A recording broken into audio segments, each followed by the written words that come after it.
So next topic, India's foreign policy. After taking this preliminary information about foreign policy, we shall now get to know more about India's foreign policy. अभी हमने in short देखा, basic information देखी India foreign policy के बारे में. अब हम थोड़ा आगे और देखेंगे.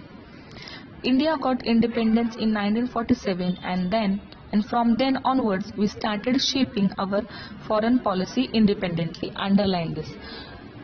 1947 में इंडिया को इंडिपेंडेंस मिला, मतलब हम किसी पे जो डिपेंडेंट थे वो हम इंडिपेंडेंट हो गए और तब से हम खुद अपनी फॉरेन पॉलिसी बनाने लगे. यस, इंडिपेंडेंटली मतलब हम खुद बनाने लगे क्योंकि हम इंडिपेंडेंट हो गए. The directive principles of state policy have laid down guidelines about how to shape foreign policy. और ये जो डायरेक्टिव हर स्टेट की भी अपनी एक पॉलिसी होती है. ओके, सो वो भी स्टेट की पॉलिसी जो है उसके डायरेक्टिव प्रिंसिपल के हिसाब से, मतलब रूल्स के हिसाब से फॉरेन पॉलिसी कैसे बनानी है वो दिया गया है. Okay, article 51 among the directive principles of state policy lay down the broad framework for foreign policy. Underline this. foreign policy कैसे बनानी चाहिए इसके बारे में स्टेट पॉलिसी के जो डायरेक्टिव प्रिंसिपल्स है, मतलब हर स्टेट की पॉलिसी होती है, वो स्टेट के पॉलिसी के हिसाब से, मतलब कंट्री के पॉलिसी के हिसाब से उनके डायरेक्टिव प्रिंसिपल्स होते हैं, मतलब रूल्स होते हैं. और वो रूल्स में आर्टिकल 51 जो है वो हमको बताता है कि फॉरेन पॉलिसी कैसी होनी चाहिए. अकॉर्डिंग टू इट, और उसी के हिसाब से India should give priority to safeguard international peace and security. हमने पहले ही देखा कि इंडिया फॉरेन पॉलिसी के हिसाब से सबसे बड़ी पहली अहमियत, मतलब इम्पोर्टेंस किसको देना है? सेफ गार्ड इंटरनेशनल पीस, मतलब शांति बनाए रखना.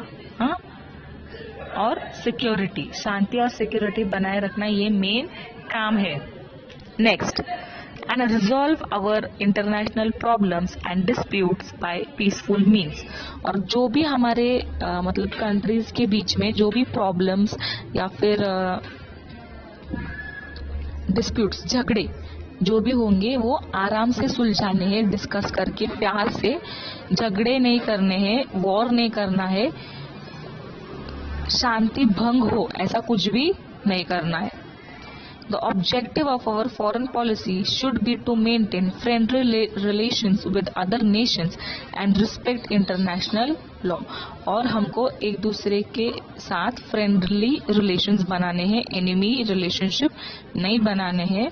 और उनके भी जो कुछ लॉज है, कुछ रूल्स है, हाँ, उसको मेंटेन करना है. सिर्फ हमारे रूल तो हमको करना ही है, लेकिन उनके भी कंट्री के कुछ रूल्स होंगे उनको भी मेंटेन करना है, जिसको कि इंटरनेशनल लॉ बोलते हैं. India's foreign policy till now has been developed in this framework.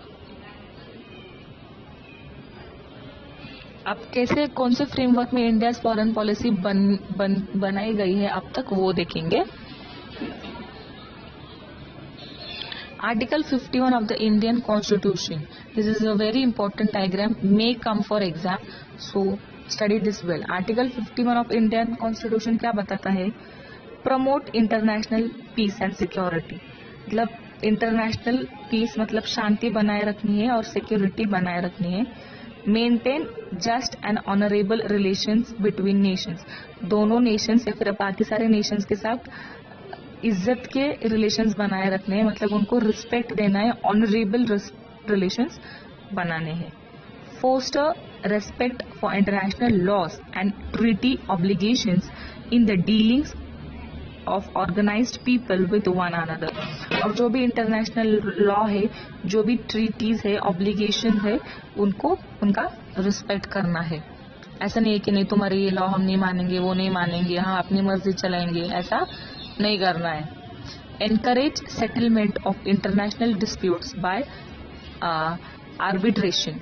और कुछ भी अगर सब ऐसे तो नहीं होता है कि सब हमको उनका अच्छा लगेगा, थोड़े बहुत मिसअंडरस्टैंडिंग डिस्प्यूट्स तो होते ही है, लेकिन अगर ऐसा हो गया झगड़े या छोटे कुछ मिसअंडरस्टैंडिंग्स, तो उसको शांति से अच्छी तरीके से विद डिस्कशन सॉल्व करना है, कुछ भी गलत एक्शन स्टेप्स नहीं लेने हैं. ओके.